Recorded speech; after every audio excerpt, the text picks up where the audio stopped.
I'm Joan Kjaer, and this is WorldCanvass from International Programs at the University of Iowa. Good to have you with us. This is the fourth program in a four-part series called The Arts as Vocabulary, and we have some wonderful guests tonight who are going to talk a little bit about arts and human rights, and we'll get to them in just 1 second. But first I want to say thank you to our partners for this program, the Pentacrest Museums, the Hawkeye Network, and KRUI Radio. We're coming to you from the Senate Chamber of the Old Capitol Museum in Iowa City on the Central Campus, and you're invited to join us anytime you're interested in coming to see one of these programs done live. On tonight's program, we're going to be exploring ways in which the arts, both performing arts and creative arts, provide a vocabulary for self-expression, communication, and education in times of conflict, in periods of conscious reconciliation, and when trying to make sense out of a troubled past. In previous episodes, our guests have discussed a year-long initiative at the University of Iowa called SOAR, Series on Arts and Rights. And we've also discussed performance and expression by exploring dance, communal music, and reflective writing. In the third segment, we looked at some of the ways in which human rights issues are addressed through literature, visual communication, and film. And our particular focus in this section is the arts as an actor on the world stage. Joining me, just to my left, are Jovana Davidovich, assistant professor here at the University of Iowa in the Department of Philosophy. And next to her is Jim Leach, former U.S. Congressman and chairman of the National Endowment for the Humanities, also visiting law professor and UI chair in public affairs. Or I should perhaps say, now visiting law professor and UI chair in public affairs. Great to have you here, Jim. Thanks. Thank you.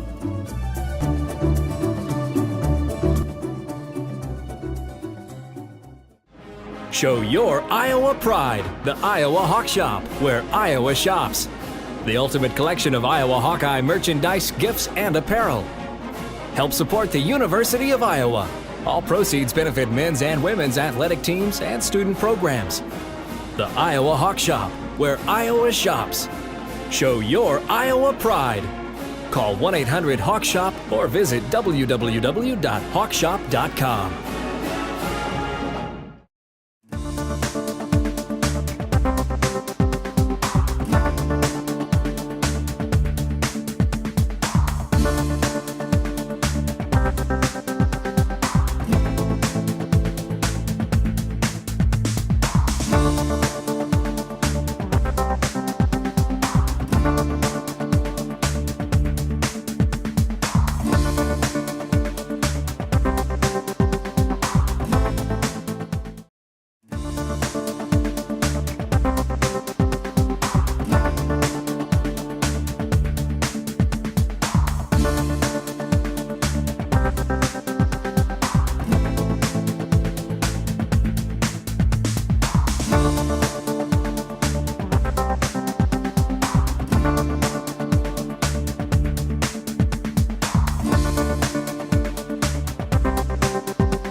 As you know, we're discussing arts and human rights, and it seems to me that the arts can be seen as a very active player in politics, in cultural transfer around the world, and so on, but particularly important perhaps in times where either there's a difficult past people are trying to move on from, or where conflict is currently an issue. It seems to me there are plays that are written, there's music that's done, there are protests that involve various kinds of artistic expression. And I know that you kind of study this area in your work in philosophy, Jovana. Could you just tell us how you approach this topic? So yeah, one of the sort of essential elements of transitional justice, so justice that deals with going from a state of conflict to a state of peace, has really to do with restorative justice and reconciliation, so trying to somehow reach some sort of sustainable peace, right? And a big part of that is restoring people's self-respect, allowing victims to be heard, and building up a narrative, and a particular type of a narrative. And we can commonly think of sort of a narrative that's built up in a legal system where we're really interested in facts and trying to establish a case. And then there's a narrative that's built as a part of a reconciliation or a restorative process. And that's a narrative that has so many more functions and forms. That's a narrative that has to do with closure for the victims. It has to do with portraying to the lesser perpetrators, for example, the horrors they have committed in an attempt to then reintroduce them into the society. It has a feature of just establishing a historical record as well that's separate from the legal record, right? That's much more richer. And when we do that, it seems pretty essential, and just as a matter of fact, people turn to arts, people turn to music, people turn to film, people turn to plays, to poetry, of course.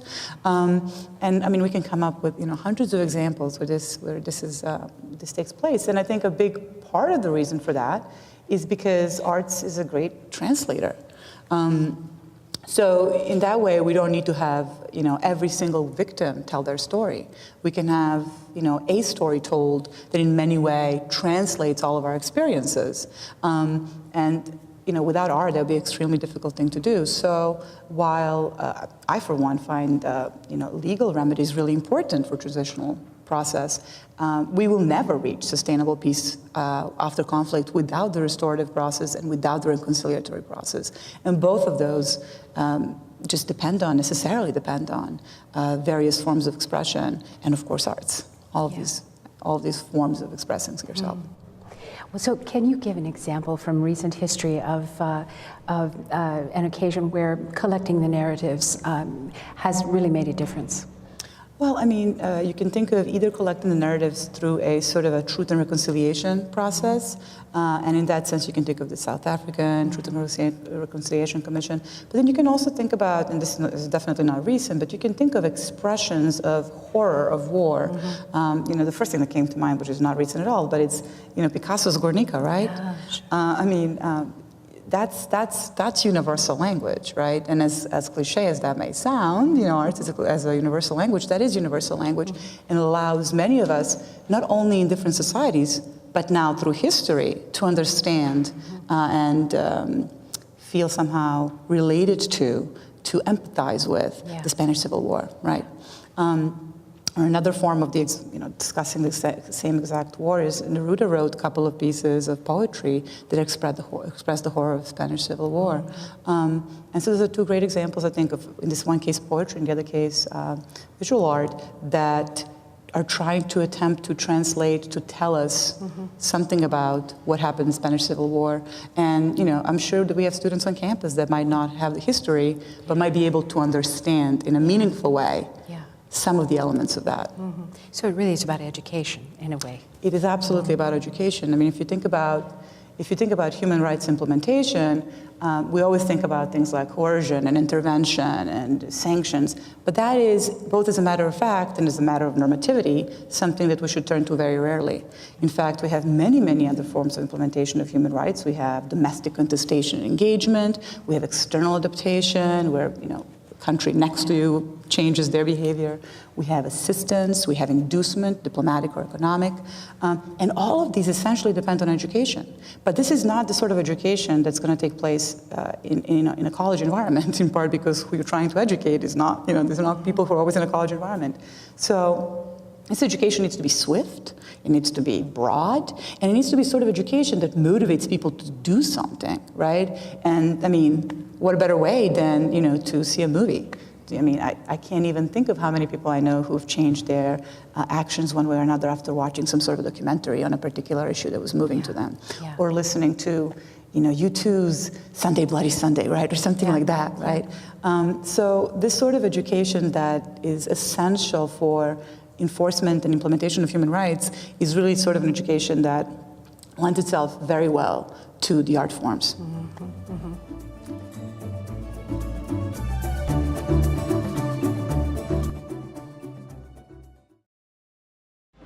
Show your Iowa pride, the Iowa Hawk Shop, where Iowa shops. The ultimate collection of Iowa Hawkeye merchandise, gifts, and apparel.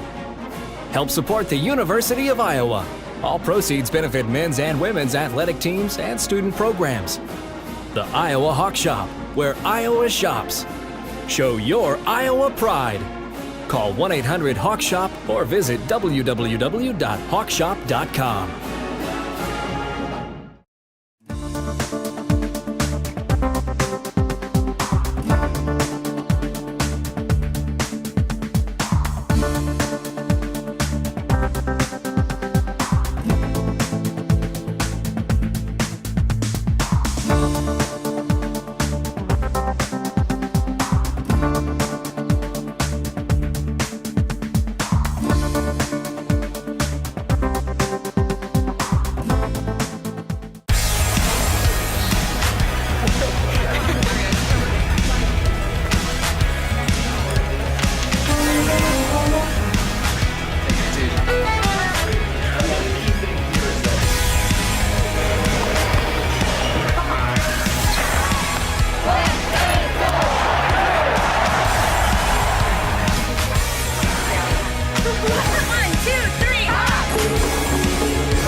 This series explores topics that are international in scope and central to our understanding of how individuals fit into our global landscape. Watch WorldCanvass on the Hawkeye Network.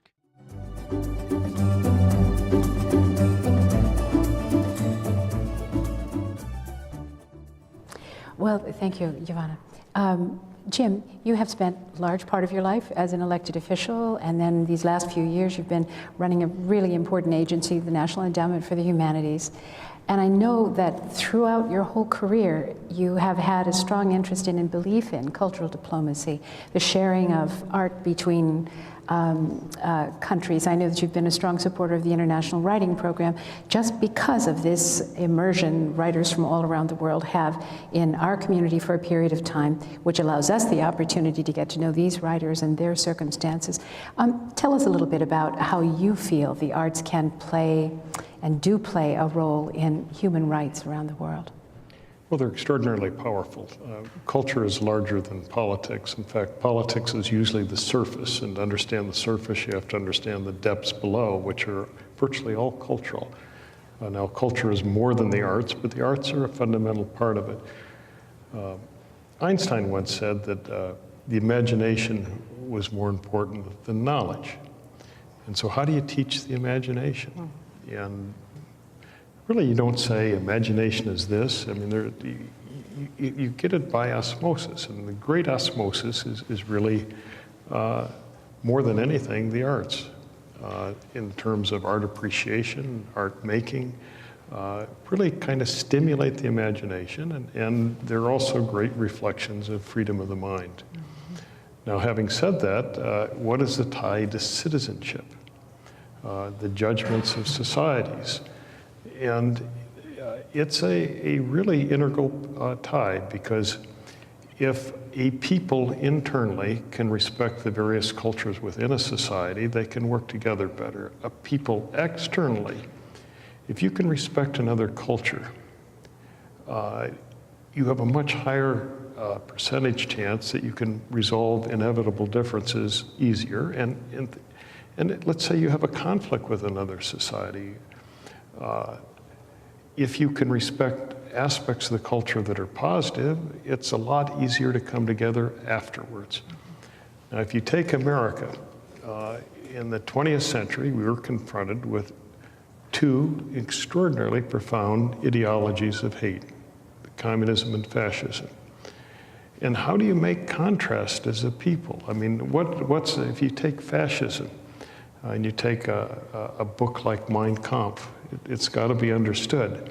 But you contrast this with, let's say, paintings by George Grosz, who caricatured Nazi actions.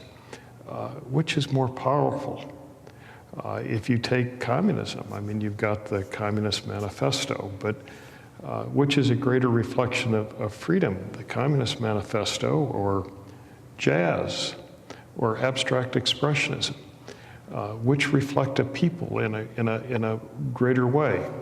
Now, if you take America and the world today, we have political actions that not everybody's agreed with. We've had political actors that not everyone has agreed with. But if If you have a society that can be respected, if you have a culture that can be respected, politics changes. Political leaders come and go. And culture is a little more stable. I mean, it changes slowly, or there are periods of more rapid change. We're in a period in world history that maybe it's hallmarked by change and its acceleration. But if you have a cultural opinion that works, you're going to have a people that can work together, and you're going to have an international society that can intermix in a likely or more constructive way. Do you think that Americans, you know, by and large, if we could just talk about our perceptions of people in the country, do you think we have a strong understanding of human rights, of human rights issues around the world? Well, it's a mixed bag. We stand for individual rights. That's what the Declaration of Independence is all about. We are the first society that was created under what in effect are a philosophy of rights of the individual. Now, we didn't define the individual initially very well. We talked about rights that belong to property-owning males, and so it took a while to include females. We had rights that applied to people of a single skin color, and it took a while to expand that. But basically, we're an individual rights-oriented society, and sometimes we have to be clear that we reflect this in our own actions. But if we kind of intrude in other societies, there are periods that it can be very helpful, and there are also periods that can be counterproductive. And so you have to have judgments that apply and how you go about it. For example, we have a debate right now on the concept of American exceptionalism, and I think all Americans understand that there are exceptional aspects of our history and values. By the same token, every society has exceptional elements, and what does exceptionalism mean? Does it mean we can ignore international law and hope that others follow it, or does it mean that we will try to be a barometer of the best values that we conceivably can? And so we have to be cautious about what things mean, as well as the fact that they implicitly, to some degree, exist. But now, as far as Americans and human rights, we still have problems of our own. And human rights are partly about the aspect of rights, but they're also about simple respect of one individual towards another. And here, let me talk about the power of literature for a moment. I mean, there's a hackneyed phrase about one should learn to live in the shoes of someone else. And as hackneyed as it is, it's a very profound thought. What is the best way to live in someone else's shoes? Certainly one can travel and live in another culture, but not many people can do that. Certainly history is important to know, but if you think about a novel, and let's say it's a novel about another society, well, you put your shoes in the protagonist. I mean, and a novel becomes a travelogue. It also becomes a study of human nature and the human condition. And what is more powerful? If you take in American history, we had one novel of seminal importance in the 19th century, matched by none. And we had a movement of what was called abolitionism, which means ending slavery based on principles. And people advocated abolition. But nothing was more effective than a novel by a 4'11" woman named Harriet Beecher Stowe, who wrote Uncle Tom's Cabin. And it was all about putting oneself in somebody else's shoes. And in, I think it was 1862, she was invited to the White House by this very tall president. And Abraham Lincoln greeted her at the door, reportedly with the comment, "So, you are the little lady that started this great war." I mean, what an extraordinary thought. This was a novel that affected history. And frankly, the abolitionist is symbolized by spirits that she generated, led Lincoln as much as he led the abolitionist. In fact, possibly more so. Literature is just powerful, as are visual images. And today, Ivana mentioned movies. I mean, movies are a form of art that talk about the human condition. They're also about action, and they're kind of novels in color. And they are powerful. Yeah.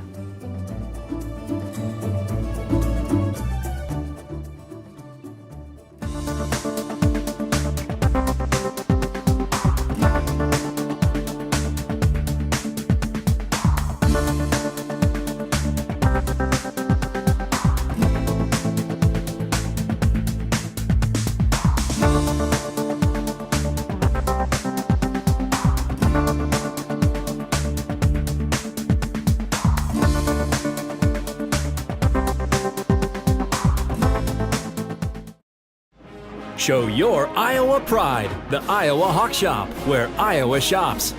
The ultimate collection of Iowa Hawkeye merchandise, gifts, and apparel. Help support the University of Iowa.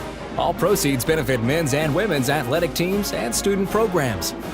The Iowa Hawk Shop, where Iowa shops. Show your Iowa pride. Call 1-800-HAWK-SHOP or visit www.hawkshop.com.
This series explores topics that are international in scope and central to our understanding of how individuals fit into our global landscape. Watch WorldCanvass on the Hawkeye Network.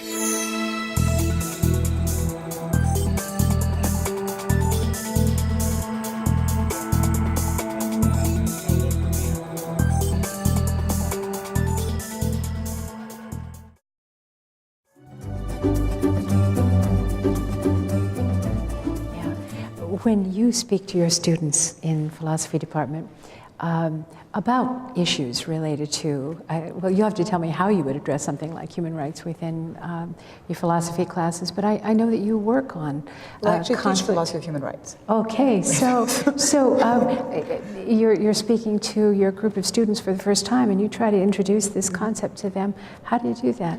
Well, I mean, that's exactly what philosophy of human rights does. I mean, we spend the whole semester trying to figure out what human rights are. Yeah. So what I do the first class, and what I do every single class after that, is explain why that matters so much. Because we throw around the notion of human rights left and right, right? And, you know, there's certain things we know about human rights that are very important, things like that they have some sort of a oomph, you know? They lead us to think that we have certain obligations. We as individuals, we as a society, we as a state, and we as an international community. But the interesting question is why? And when we answer the question of how come we have those human rights, we also need to answer the question of what gets on the list. I mean, not everything gets on the list. There are things that are rights, which are not properly speaking human rights. And then don't necessarily carry that sort of a oomph, that sort of normative power, as we like to say. So then, the project of philosophy of human rights is trying to figure out exactly what human rights are, what gets on the list, how come they lead us to feel like we have, rightly lead us to feel like we have certain obligations to discharge, obligations towards our fellow citizens and people in other countries. And that's exactly what we do. We do that, and we study things like children's rights and women's rights and rights to basic necessities and all these individual rights, but only after we have answered or attempted to answer the question of what in fact are human rights. Yeah. Well, if we think of human rights in regard to Syria now. Obviously a big national debate on what should be done. Many people in the country feel something should be done, but an argument about whether some sort of physical intervention is the thing to do or some other kind of sanction being applied. So when we decide that there's a human rights violation or there appears to be something terrible going on and there's a national mood to do something, this is of course when our elected officials have to figure out how to speak for us and to make a decision. And I know that you have faced decisions like that when you've been in Congress. And in fact, you were on another program some years ago just after voting against the war resolution before the Iraq War. And we seem to be in sort of a paralyzed state in many respects now in national political life. How would you imagine that your former colleagues as congressmen and senators are thinking through this whole question of what we as Americans need to do in regard to a situation like the one happening now in Syria? Well, I think there's consensus that a horrific act has occurred. There's also an increasing recognition that one can do counterproductive things. And one aspect of international relations relates to the rule of law and how it should be perceived. And we do have conventions about chemical weapons, and so that's a serious likely violation that's occurred by what's a certain violation that's occurred by one side or the other, and most probably the government of Syria. On the other hand, if you think about what do we do, there is reasonable consensus that America doesn't want to get involved in another land warfare. And then there is the question, do you get involved in a quote, surgical strike that isn't too much or too little? That's really hard to define, and it's also very hard to believe it would be productive, in my judgment. Now, other people feel otherwise, and clearly it was put on the table, and just as clearly, we watched a president of the United States who put it on the table reflect certain self-doubt. And are now in this unusual situation that a Russian leader who has been less than helpful in many aspects of international affairs has set forth an approach that is very helpful to cause the United States to reconsider. And I personally think it's a reconsideration that was overdue. And now we have news that possibly it's going to be followed with some progress in the country of Iran, which would be helpful. But these are all great questions which only time will evolve to allow a grander look at history. But I personally would be very doubtful of intervention at this time. Joanna, what is your background? Before you came to our philosophy department here, were you? Well, I was a bit of a nomad. I'm originally from Yugoslavia. I've lived here for about 15 years, lived in Australia for a while, so it's a bit of a nomad all over the place. But I do come, I mean, my interest partly comes from the fact that I came from Yugoslavia, which struggled with all these issues and humanitarian interventions and more and all of that over the years. And you were there during the time of the... part of it, Yeah. So it shaped your thinking in many ways. Absolutely. Well, it shaped my interest in this. Yeah. I think it has not shaped my thinking. It has shaped the topics I take up, not the way I approach them. So in a way, are the arts the last best hope for us to understand history that's long past or things that are happening to us now? Arts and philosophy. Arts and philosophy. I think they're a wondrous hope. Whether the last is open to question. Yeah, okay, there you go. Well, gosh, thank you both so much for talking with us this afternoon, and I really appreciate it. Joanna Davidovich and Jim Leach, thank you very much. And that's the end of this series on the arts as vocabulary. This is WorldCanvass. I'm Joan Kjaer. Thank you so much for being with us for this series, and we hope you'll join us next time when the topic will be the rise of Chinese public opinion. So thank you very much, and we'll see you next time. Good night.